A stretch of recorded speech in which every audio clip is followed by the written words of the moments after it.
বলো নমো নমো no fever please.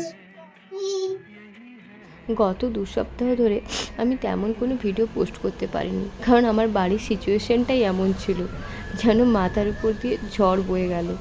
সিঙ্গাপুরের national ডের জন্যে লং উইকেন্ড ব্রেক পেয়েছিলাম আমরা।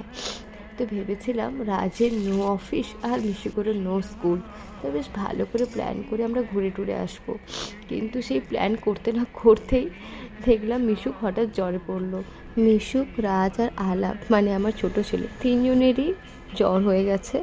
আর একটু আধটু নয়, একদম পুরো হাই ফিভার। আর মিশুক তো 2বার জ্বরে পড়লো, মানে একবার জ্বরটা হলো 3 দিন পরে, আবারও ঘুরে 5 দিনের মাথায় জ্বরে পড়লো। আর এই ভাইরাসটা এতটাই খতরনাক না, রাজকেও কাবু করে দিয়েছে।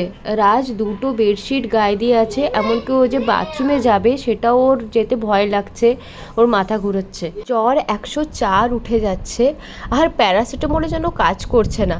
মানে নর্মাল টেম্পারেচার আসা তো দূরের কথা, প্যারাসিটামল খাওয়ার 3 ঘন্টাও যাচ্ছে না, আবার জ্বর বাড়তে শুরু করেছে। আর শুধু রাজ নয়, বাচ্চাদেরও সেম 102 104 জ্বর।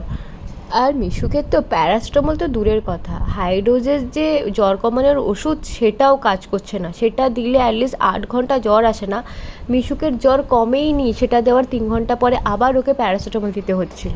বুঝতেই পাচ্ছেন বাড়ির অবস্থা কী।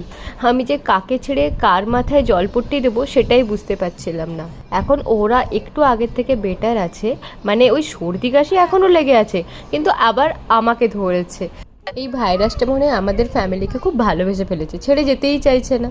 তাই জন্য আগের উইকে তেমন কোনো ভিডিও আমি পোস্ট করতে পারিনি। এবার থেকে চেষ্টা করব কনসিস্টেন্সিটা বজায় রাখার। আপনারা সবাই সুস্থ থাকবেন, ভালো থাকবেন। দেখা হচ্ছে নেক্সট ব্লগে।